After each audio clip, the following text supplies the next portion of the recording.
All right, guys, the P.M. We're at Walmart. Looks like we got some bad shark movies. Shark Bait, Blood Bite. See if we can find some good independent new releases. Alien Shark, Walmart exclusive. I don't know if I need my sharks to be aliens, to be honest with you. Maybe if we crashed on an alien planet in the water, we're trapped in the water in the middle of like a mass of water and there was an alien, that'd be badass.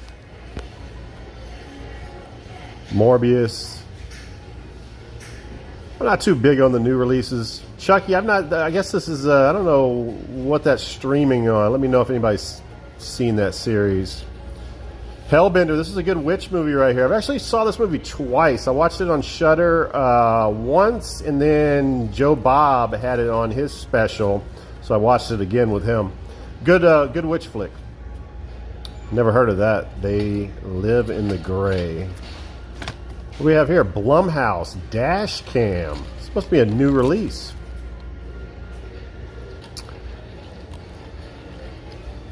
Gonna snag that up. Think about purchasing that possibly.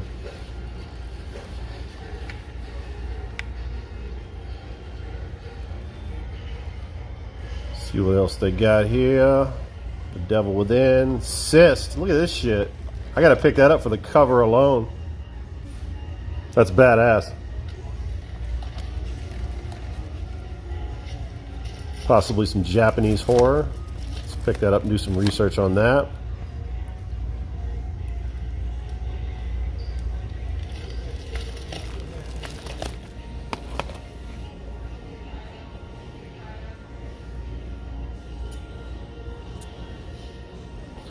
As you can see, physical media is alive and well here at Walmart.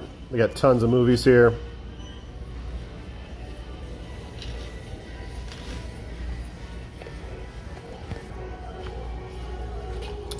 Dusk Till Dawn trilogy. This is interesting.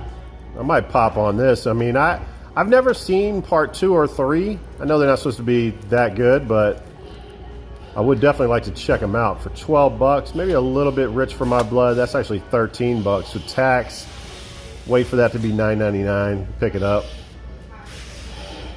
Got the Jackass movies. Look at this. Smokey the Bandit. 3-movie collection on Blu-ray for $9.96. That's a fucking steal right there. I might have to pop on that. Predator.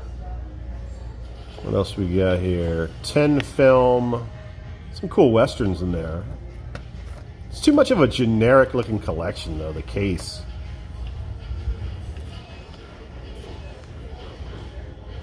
I haven't seen the new Jackass movie. I used to have a collection like this, the Twilight Zone collection, but again, look at the generic ass case. I couldn't see paying 50 bucks for that. Cobra Kai, I've only watched the first season of that. I enjoyed it. It was good. Oh yeah, we got David Hasselhoff, the Hofster.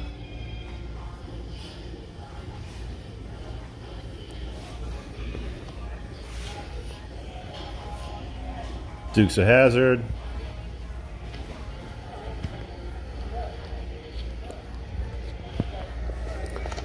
Jordan Peele Candyman. What is this? Dementia 13. Let's say a Francis Ford Coppola film. Vestron edition. That's a good deal. So Walmart usually has a Vestron release, and I guess this is one of the newer ones that they've gotten. Not that it's a new Vestron, but it's new to Walmart. All right, man, this is a cool franchise right here. The Mimic franchise, 1, 2, and 3. I've seen all of them. Enjoy every one of them. Yeah, that's the OG Halloween cover right there.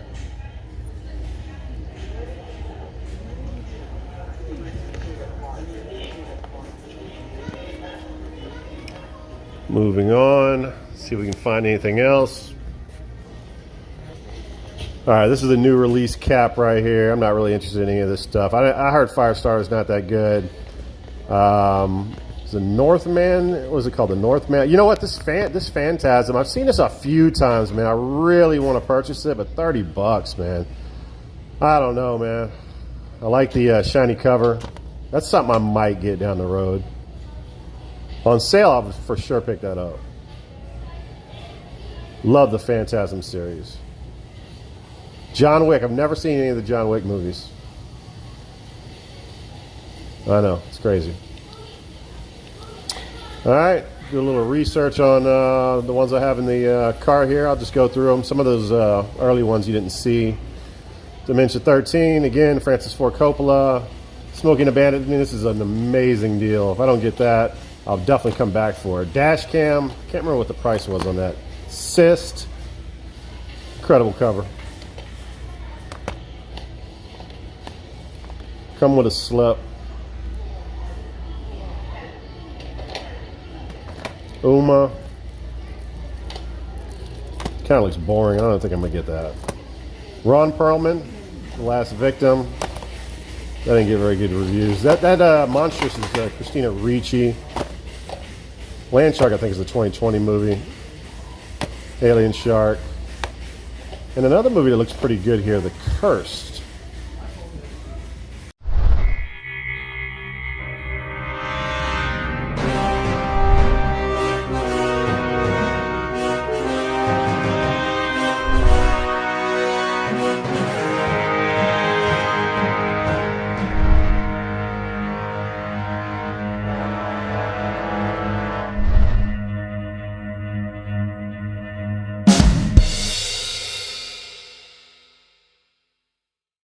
What is up, everybody? Welcome back to the channel. Welcome back to DVDs, Nuts, and Popcorn. I'm your host, the Physical Media Mac, the PMM, and I'm back with another video here.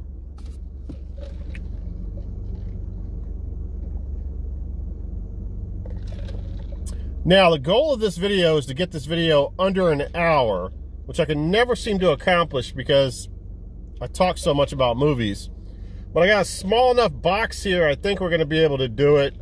So, that being said, let's get started. Now, you saw the clip at the beginning of the video probably of Walmart. So, we're going to show off the Walmart pickups, Amazon pickups, and also Goodwill pickups. I think that covers it. First movie, picked this up off of Amazon. When I found out about this movie, I had to get it immediately. I snapped on it literally like the first probably 20 minutes about finding out about it. Hurricane Smith with Carl Weathers. Now, everybody knows Carl Weathers from Rocky fame. He was Apollo in Rocky. Let's see. Let's read this synopsis on this thing. And then we'll talk about Carl Weathers' career. All right. He's been taken for a ride, roughed up and dumped in the gutter. But that won't stop him. He'll tear through Brisbane. I guess that's in Australia. Well, his nickname is Hurricane. The man who put the action in Jackson. It's funny enough, they actually mention Action Jackson on the cover or on the back of this, the synopsis. That is hilarious. Now puts the Hurricane in Smith. Carl Weathers, Action Jackson again, stirs up a storm of excitement as a two-fisted Billy Hurricane Smith. Determined to locate his sister, Billy travels from small-town Texas, to Australia, teeming Gold Coast. There, his search plunges him into a street war of drug mobsters who will soon wonder what hit them. Jurgen Prochnow, which, by the way, Kill Cruise, remember he was in Kill Cruise, also in Das Boot, co-stars as a stone-cold evil gangster, Charlie Dowd. I can see him being a good bad guy. And Cassandra Delaney is the good-hearted hooker who helps Billy as he blasts through down under of high rise. What the fuck? Is this English? Billy, okay. Anna Hooker, who helps Billy as he blasts through a down under of high-rise chick in quaint Victorian buildings. That is a difficult fucking sentence. Of glorious beaches and a back alley gambling. For action that'll blow you away, brace for Hurricane Smith. Welcome to English reading class, guys. All right, well, you know, Charlie Dowd, I wonder if that's based upon a real guy. Because I remember there was like some guy in Australia that was a real badass. Nah, I'm probably mixing that up. Anyway, Carl Weathers, man, I just really feel like his career was mismanaged. And, you know, I'll say some rather controversial things here. I feel like he really outshined Sylvester Stallone in particularly Rocky 2 and Rocky 3 for sure. He just has so much personality on screen. He just outshines him. I mean, no offense to Stallone or anything, but Stallone is a little bit of a dull, boring Adrian. You know, I mean, no offense to like mentally retarded people, but you could actually mistake him for being semi-retarded at times. I mean, he's just really slow and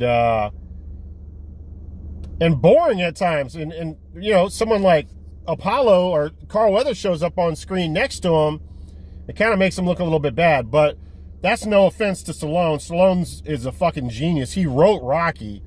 He didn't just star in it. It was his idea as well and his writing. So, but anyway, and I don't know the guy personally, obviously, so I don't know how he is, if that's just how he acts. But he has kind of a slow, reactionary personality. Best way I can describe it. Maybe I shouldn't have said about mentally retarded people, but I don't know.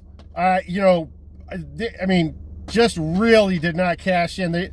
I felt like someone, his agent, should have done something and cashed in on his Action Jackson fame, because this came out, I think, 3 years after Action Jackson, and this is an Action Jackson quintessential type of movie that he should have been doing all along. He should have followed this with 20 other movies like Action Jackson, just like Stallone did 100 movies. Schwarzenegger, Van Damme. This guy could have been right up there with them under the proper management and support. I don't know what happened, because he's incredible. I think he won an award for Action Jackson, some kind of acting award. But I have no clue if this is good. I'm banking on Carl Weathers to pull this one out.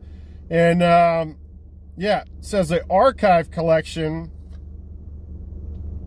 Warner Brothers. You figure they would have put some paperwork in there.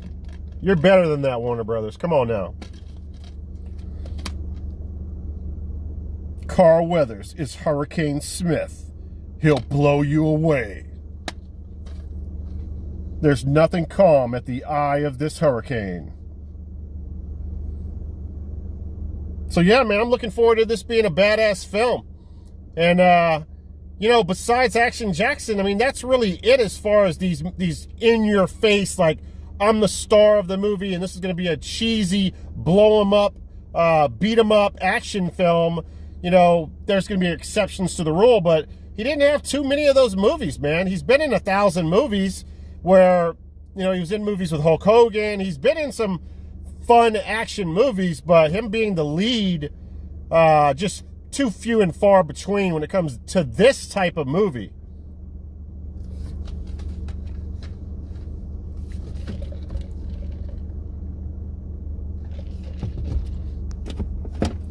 All right, next up. So this is the Barnes & Noble pickup.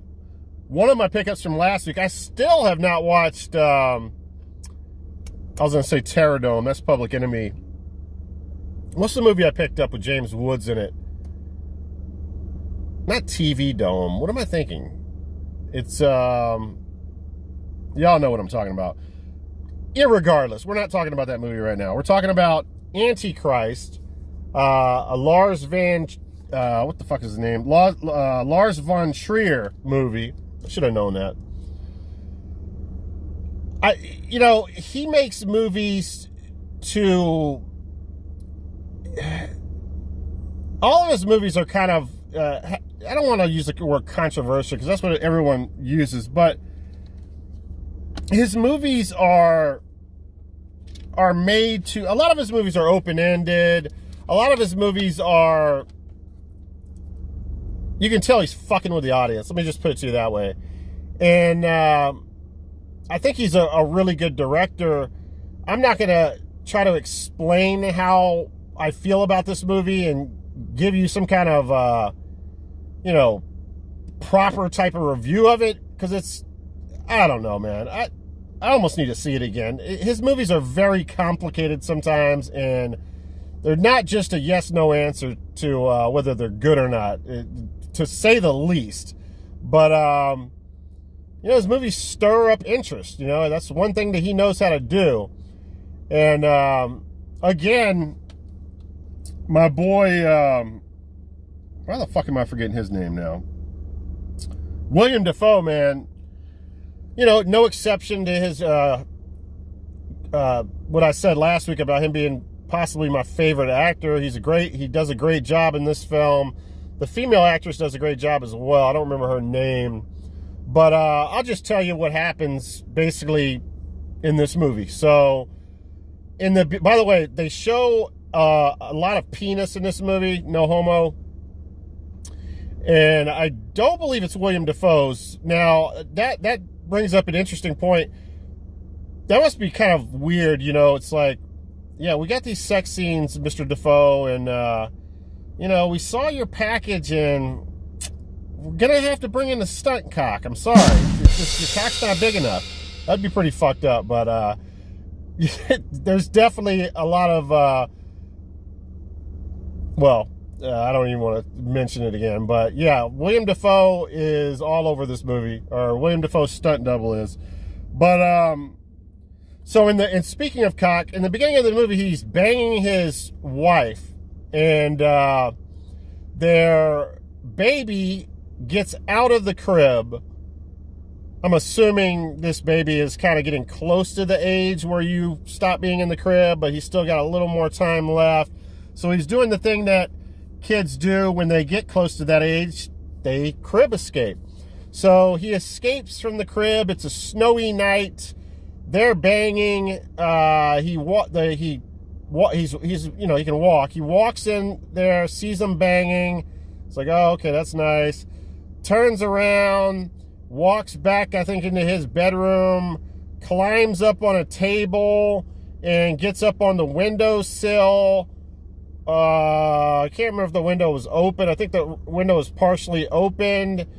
Pushes the window open. Yeah, a lot for a baby to do, right? Maybe the window was open. Gets up on the windowsill and falls. And they're like, I don't know, 7 stories high. And splat. He's dead. And that's it. So they didn't hear anything until after the fact. They run downstairs and their baby is, you know, splat on the ice in the snow. So this is a very traumatic experience, obviously. It's their only child. And so William Dafoe's character is a psychiatrist, right? And, you know, the wife has a practitioner or a doctor, and that she sees and stuff, you know, and I think she's kind of had some, or maybe I don't know if she's had some mental trauma in the past or whatever, but she's not handling this as well as William Dafoe's handling it.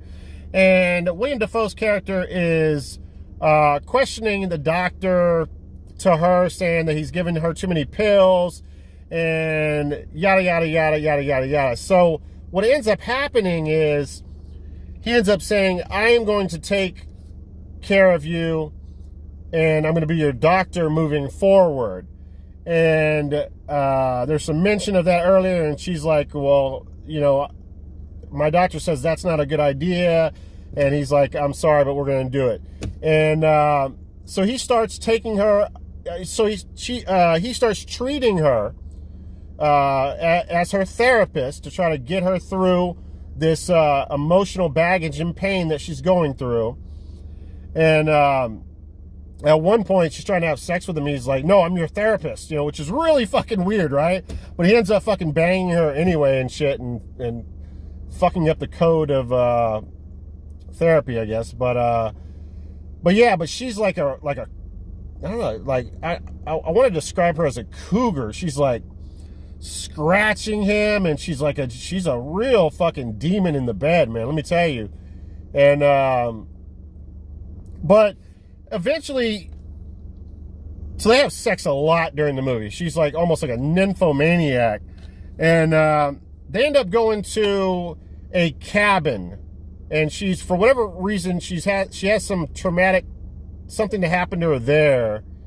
And she's scared of the cabin, she's scared of the woods, she's scared of everything about it. And he's like, well, we're going to take you there, because if you can get over that, maybe you can get over this. So they end up going to this cabin in the woods, and that's where the second and I think the final act, it ends. I'm not going to go too much more into detail, but things get very dark, as they normally do with one of his movies. And she turns into like a psychotic bitch, basically, and goes after William Dafoe's character. So, I mean, it's a keeper. Obviously, I paid $20 for it with the 50% off. And, you know, it's a very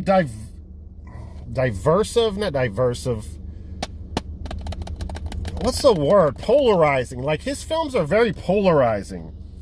You watch them and they really stick with you. But then you're like, wait a second. Was this movie fucking pure garbage, or was it the work of a genius? He's good at doing that. All right, next up, let me have a little coffee here.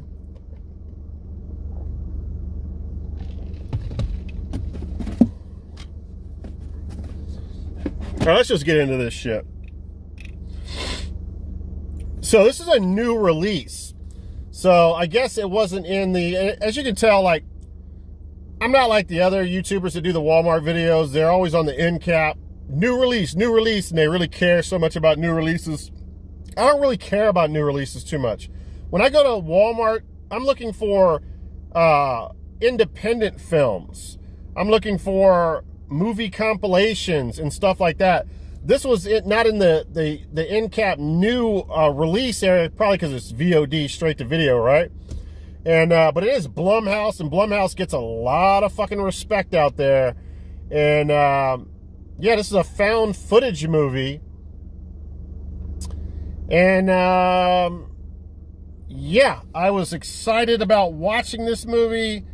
And it says, from the creators of the acclaimed horror breakout. Oh yeah, I forgot to tell you. So whenever COVID was big, hopefully it doesn't get big again, but this director, I can't remember his name off the top, Rob Savage. So Rob Savage directed, what Rob Savage is known for is the movie Host, which is a, what is it called when you, not Skype, yeah, I know what I'm talking about. When you get on there with a bunch of different people, and, you know, it could be StreamYard or whatever. There's many different ones, right? So that's what a Host is. A bunch of people are on there talking and stuff, and then all of a sudden all this supernatural stuff happens in the back. It's good. It's a good movie. I enjoyed it. I watched it on streaming services when everybody was on lockdown. Now, so this is another COVID type of movie where, you know, people are wearing masks and talking about. Now, the girl in this movie, this girl right back here, she's an actual YouTuber, and she's very similar, her personality, to what you see in this movie. I just think in this movie they turn it up another notch, but she's like a Trump supporter, anti-liberal, anti-mask, anti, anything to do with COVID. And, you know, the type of person that usually pisses people off. I don't really care. It didn't bother me at all. I've seen people review this movie and say, oh, she's like that in real life. I don't like the fucking movie now. And it's like so stupid. You have to be able to separate art from any kind of personal bullshit. So it has nothing to do with anything. There are people that you watch every day in movies that are fucking rapists. you don't know their. I mean, okay, yeah, if you knew, maybe that would make a difference, but that's probably a bad example. You like motherfuckers that are not the best people in the world as directors and as actors. Let me just put it to you that way. Now, so her thing is, in the movie and on her YouTube channel or whatever she does, TikTok or whatever fucking bullshit, she's a rapper. And she does these like comedic rap shit where she's talking about necrophilia and, you know, just shocking like rap music and stuff. And it's cute, you know, and it's pretty clever. And throughout the movie you see some clever rhymes of hers. And the end credits are probably the best part of it, where she's just rapping straight through the whole end credits. But yeah, so she basically, she's American and she travels to Europe, and I guess she used to be in a rock band with this guy called Stretch, and now Stretch has a new girlfriend. She shows up in another country at his doorstep, basically, or wakes him up in bed with spitting in the hand and slapping him in the face, which was nice. But anyway, she basically drives him crazy. She's a nerve-wracking character. She's really fucking annoying.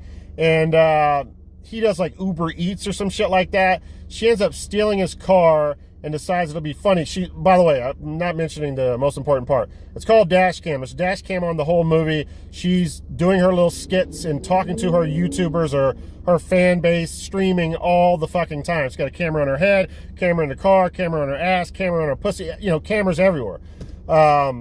So she steals his car and decides to do an Uber Eat, and ends up going to one restaurant and ends up picking up this, I don't know if she's from Ethiopia or Africa or something. She's got a mask on, old black lady.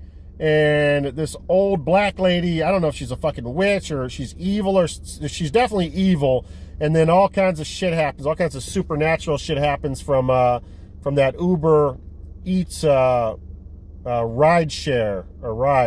Now, Stretch comes back into the situation, and now it's Stretch and this girl against the evil forces. Now, a lot of people love this film.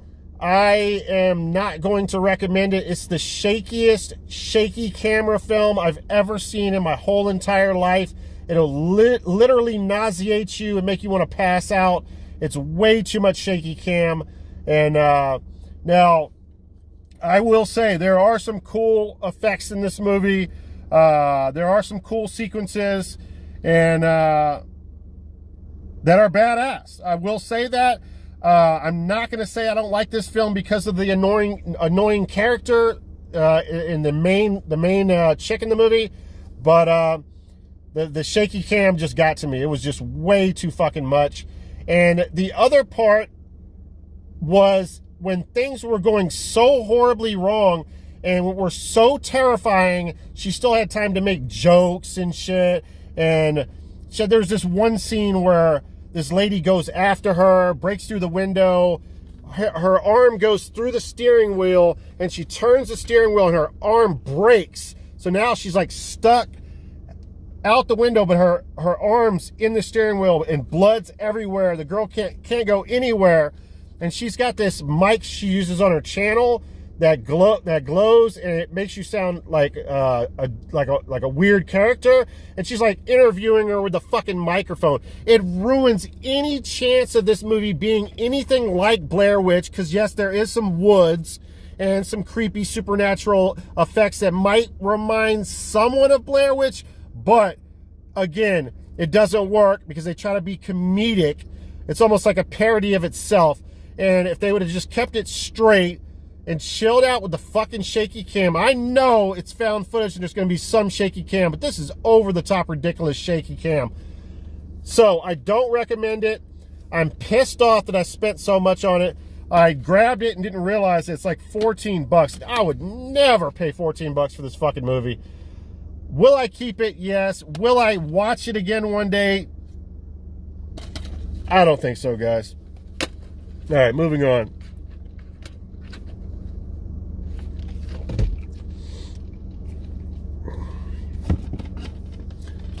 All right, I picked this up off the cover alone. This will look good on the shelf for sure.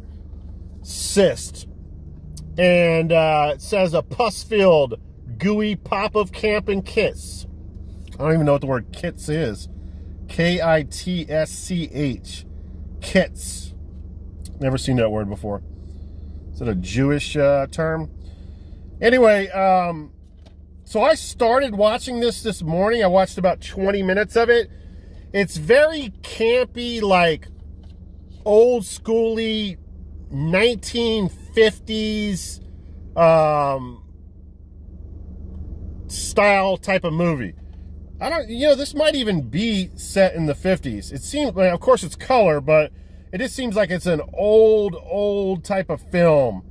And let me see. Nurse Patricia works under an enthusiastic plastic surgeon who believes he's invented a breakthrough cyst removal machine, and against Patricia's sound advice will stop at nothing to patent it so it can be used for his patients.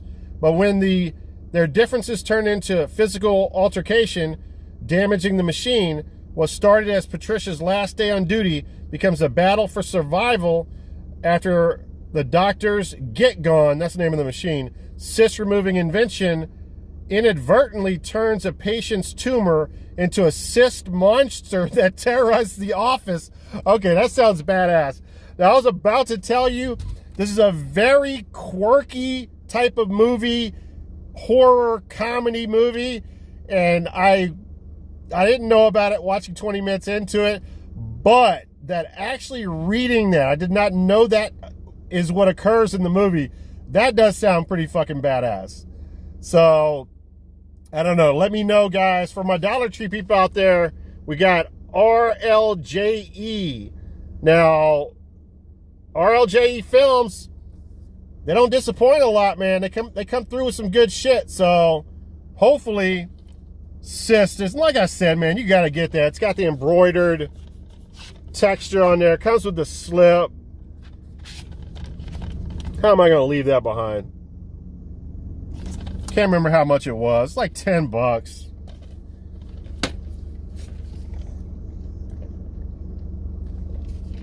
But in the beginning of the movie, there's like, they're almost overdoing it. There's like 2 patients that go in there with huge, massive fucking cyst. And the doctor's in there with the nurse.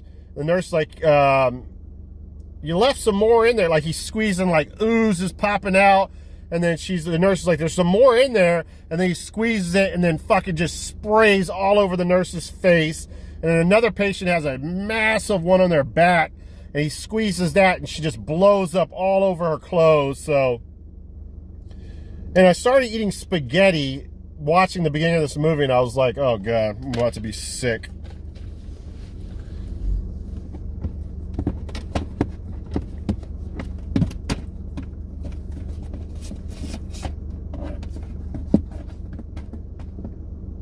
Oh, if you want a Blu-ray of this, I believe it's non-existent. Get it? Non-exist. Oh, forget it. I tried. All right, very interesting movie here. So, I like Larry Fessenden. I like him as an actor. He's a decent director. He's a low-budget director. And so I watched one of the movies why he's got a lot of independent love back in the day. It's called, what is it called? Habit. And it's a vampire movie. Maybe I'll get a physical copy of it, but it's a weird fucking movie, man. Like, you watch an hour and fucking 20 minutes of this movie, and it literally has no vampire action whatsoever. You think you're watching, I don't know, About Last Night with Rob Lowe and the Brat Pack? Like, you think you're watching one of those movies. Like, it has nothing to do with horror. And I know, like, a movie like Till Dusk Till Dawn did that a little bit. You know, the vampires didn't come at the end of that movie, but there was a lot of fucking creepy shit going on with Quentin Tarantino's character, and there was fucking bloody fucking shootouts, and a lot of bad shit was happening. This one is like literally like a melodrama, the whole fucking movie, and then all of a sudden the last fucking sequence of the movie, there's a vampire situation. It's very odd. But here's another movie that he directed around the same time that he's known for. It's called The Last Winter. And it stars Ron Perlman right off the heels of the Hellboy, which, by the way, I have not seen any of the Hellboy movies. I have no clue about those movies because I've never watched them. But this is a 2006 horror thriller. And, yeah, man, this movie right here, it just screams The Thing. John Carpenter's The Thing. It's a remote, they're in a remote base. These researchers, an oil driller company, and it's deep in Antarctica. In many ways, it's like more remote and isolated than the movie The Thing. It's like it's that fucking and it's badass too, man. The scenery. Sometimes you can get really bored just seeing so much snow and white, but not in this one, man. It's a gorgeously filmed movie. Looks really good on DVD, believe it or not. And yeah, so Perlman's character is the oil drilling chief, and the other guy in this is named LaGrosse. He's what's his first name? James LaGrosse. He's been in like 100 movies, but he's the environmentalist. He works for the environmentalist company, and Ron Perlman's character wants to bring ice trucks through and build an ice truck road so they can tap into Antarctica and drill for oil. But LaGrosse's character is finding out that he's been doing research, and Antarctica's permafrost is melting at a slow rate, and he's concerned that these trucks will sink and it'll be dangerous and many people will die. So he's completely against it. So that's why Ron Perlman and LaGrosse characters, they fucking butt heads in this movie. And LaGrosse is fucking his girlfriend in the movie, or that used to be his old girlfriend. So that's another thing. So that's so that, you know, they absolutely hate each other. So that's the thing, the clash between them, the oil and the oil guy and the environmentalist, right? This is very much an environmental horror film, guys, and it has this supernatural element that is derived from fossil fuels, which I've never seen that in a movie before, which I think is pretty badass. Because if you know, you almost forget oil is from like fossils, right? From dinosaur bones and animal bones, and you know, that's what it comes from. So, which I think is it's genius to have this supernatural element from fossil fuels. I think about now. The problem with Larry Fessenden films is typically they're so low budget that he has to incorporate CGI in his films. He does practical in some of them, but in a lot of them, like another movie called what the fuck is the movie called now? It's gonna drive me crazy if I can't think of it. I need to know that, because we're gonna talk about something. Is it Wendigo? I think it's called Wendigo. Let me pause real quick here. All right, sorry about that. Yeah, so it is called Wendigo, which he made another movie called Wendigo, which is so fucking, it's very hit and miss with me. I could do without that movie, but it's so odd to me. The supernatural element, at least that's how I took it when I watched the movie, was the fossil fuels formed into like a Wendigo character. So it's like the other Wendigo movie, you don't even fucking need that movie. Like, you know, what are you going to do? Make a third Wendigo movie? I mean, it's fucking insane. But I really like this film, guys. So what I was saying about him and CGI is usually his downfall. Usually the CGI usually looks kind of corny, and the CGI in this movie is, I mean, it's not horrible, but you know, I didn't love it, man. I didn't like it, to be honest with you. It just didn't look, it didn't age properly. I don't know if it ever looked good, to be honest with you. But there's not a lot of it, and maybe that's on purpose. Like, you keep seeing in the movie where they're looking across the snow and they're like, you see that? You see that? And I'm like looking and looking, but I never really see anything until later on in the movie where they showed up close and personal. And it doesn't look that great. But But yeah, man, I really enjoyed this movie. I mean, the acting in this movie is really fucking good. But you know, this movie, it's weird. Like, they literally could have done a movie in this setting where they're in this remote, you know, outcast, this place in Antarctica, and just went stir crazy. And I would have liked that movie probably even better than this Wendigo that they threw in there, or even what the environmentalist was saying all along is the gases from the fossil fuels are coming up from the permafrost because it's melting, and these gases are making everybody go crazy. I'm perfectly fine with that, but it was that and a combination of the fossil fuel supernatural Wendigo creature, I guess you could say. But yeah, man, it was very well shot. The film looked stunning. The cinematography was stunning in it. And yeah, man, I bought this brand new. It came with the slip. I don't think it was more than $10.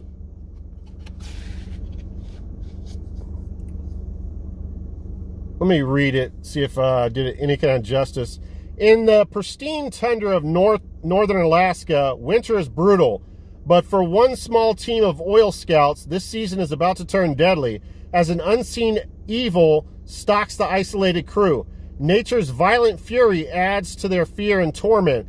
Horrifying visions in the snow close in, and they'll soon discover that not everything buried below the ice is resting in peace. Also, there's a cool plane scene in this movie where it crashes into their outpost and everybody's fucking burning on fire and shit, the pilot. And that was very well done. You can tell they put a lot of money into stuff like that in the movie, and then, you know, they hit you with that CGI. I mean, the movie, the vampire movie Habit is famous for everything that's in the movie that's any kind of supernatural is in, what do you call it, in computer. It's made with his fucking computer. He made it with his laptop, which is crazy. So, you know, from like, you know, an editing device like Filmora or some shit like that. So yeah, man, I definitely recommend this one. If you, you know, not a bad double header, man. Check this one out and then check out The Thing.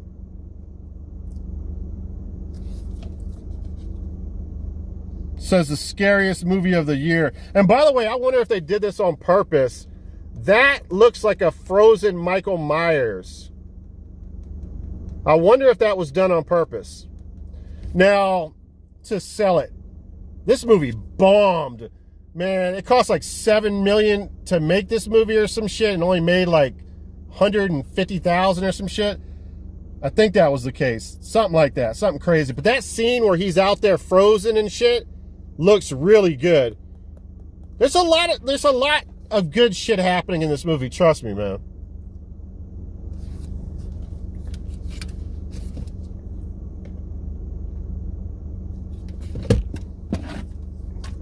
Fuck, let's get into the other Larry Fessenden movie. Holy shit, man. I seen this a while back. I think I was drunk when I first saw this. I didn't know if I loved it or hated it. So here we go. We have Beneath on Blu-ray. And that's the one thing I can tell you about this movie. It looks fucking badass, man. It really does look good. The Blu-ray treatment on this is very, very nice. This is a 2013 film, again, directed by Larry Fessenden. Now,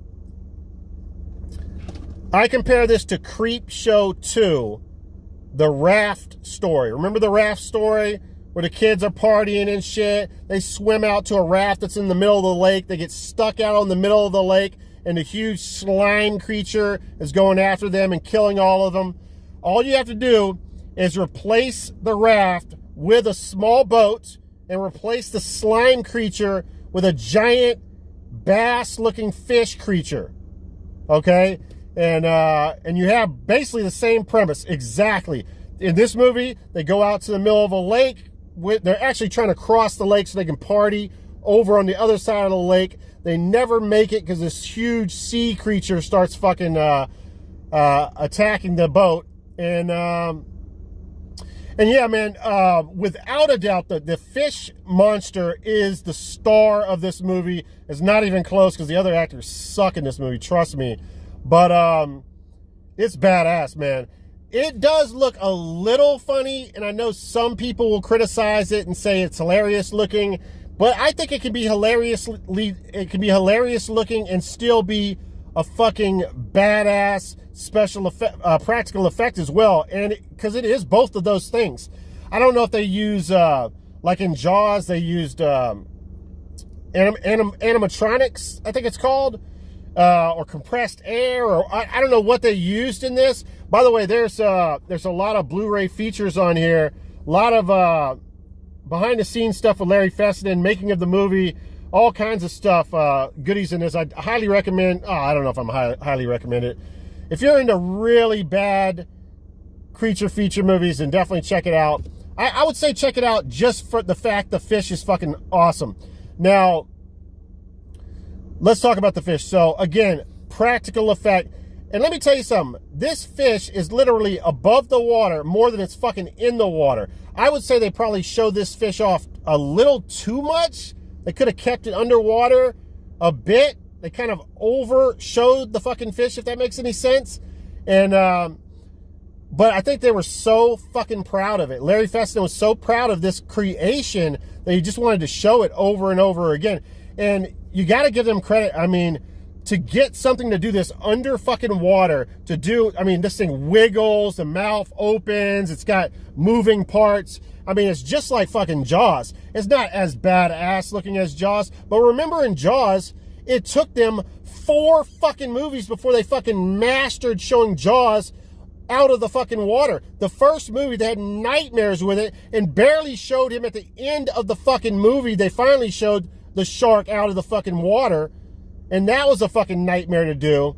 2, still didn't master it. 3 is a fucking throwaway Jaws movie. I don't really even consider it a fucking Jaws movie. And then finally 4, the motherfucking shark could have been walking on 2 fins in fucking Amityville fucking Island, walking around the city. It was so fucking badass.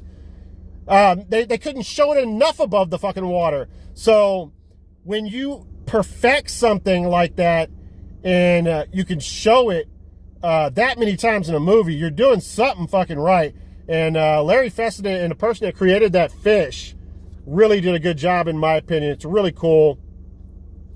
All right, so there's 6 friends that get in the boat. I use the word friends very loosely here. 4 of the 6 characters are disgustingly hateable. The only 2 likable characters die first, which is really fucking weird. Like, the 2 characters that we like are going to kill off first. Larry Fessenden, I mean, come on, man. But, yeah, so, I don't know. I mean, there's one of the other problems with this movie, there's very little backstory. You see some newspaper drawings or newspaper postings, clippings on the wall at the beginning of the movie at somebody's house about this giant fish, whether it's myth or whether it's real. And then there's some old man character that shows up, and he's basically warning them, don't go in the lake type of situation. It's almost like the one kid that's likable is wearing something that an Indian would wear for good luck. So I don't know if they're both like of Indian descent maybe, and if this is like an Indian myth movie, but it doesn't explain it. It doesn't let you know. So you're left assuming what type of movie it is. But so yeah, a little backstory on it. And what else? What else am I missing here?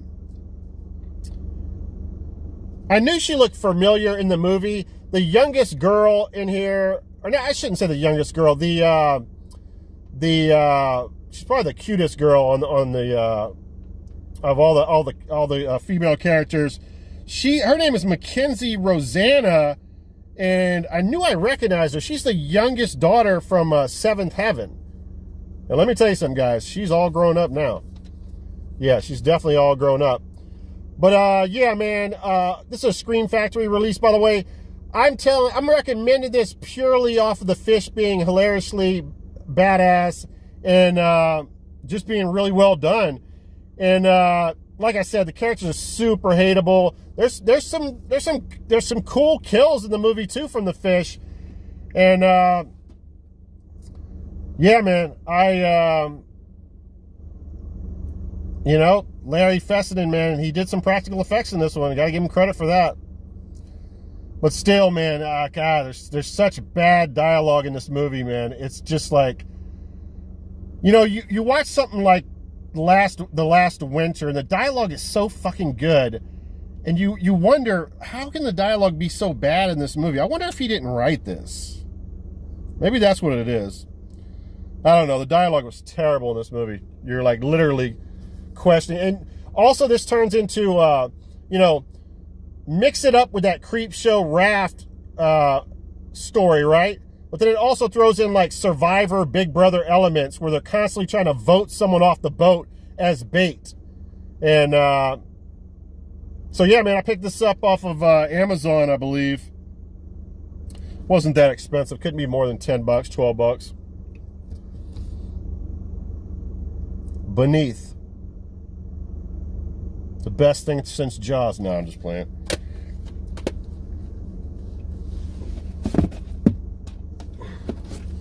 Shit, I'm probably coming up on an hour. Fuck, I could never make a movie video less than an hour. It's fucking insane. I need to hurry up, though. I got shit to do. All right, I don't know if I showed you off the Dudikov movies in the last video. Maybe I didn't show you off this one, Moving Target, with Billy D. Williams, directed by Damian Lee, by the way, who also directed Food of the Gods 2. And I'm a huge killer rat movie fan, so that's a movie that I definitely need to check out. And I won't say too much about these movies. This is this being more of like a action comedy, basically, bounty hunters.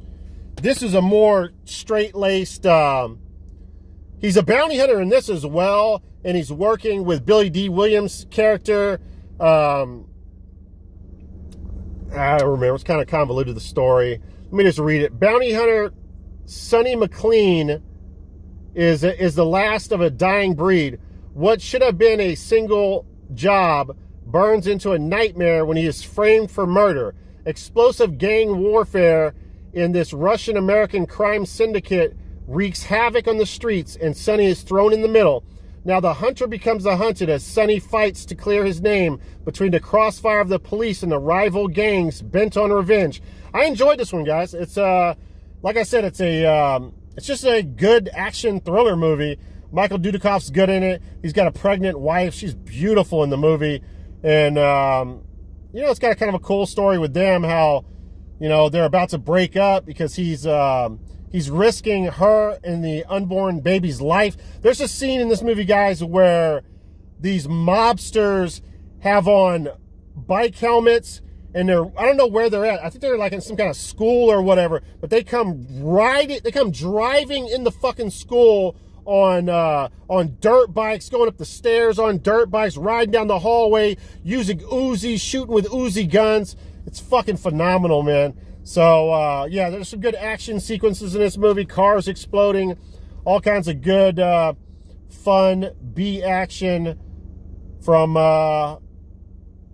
the Dude, Michael Dudikov. Yes, go out and pick up the Duda DVDs, guys. Moving Target. And then we have Bounty Hunters.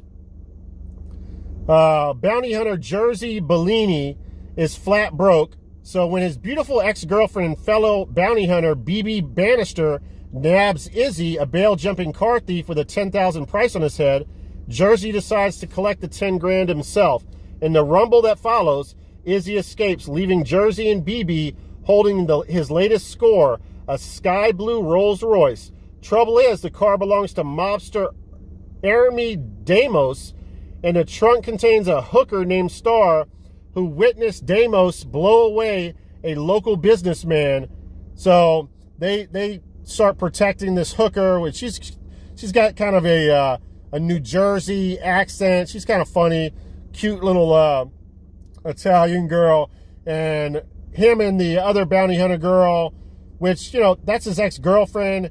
And the movie it tries to have this synergy between them two, and really good rapport. And you don't really see it, but it builds on you a little bit. And towards the end, I mean, listen, they're no Fred Astaire and Ginger Rogers. They're no Fox Mulder and Dana Scully. They're no Sonny and Cher, Michael Douglas, or Kathleen Turner.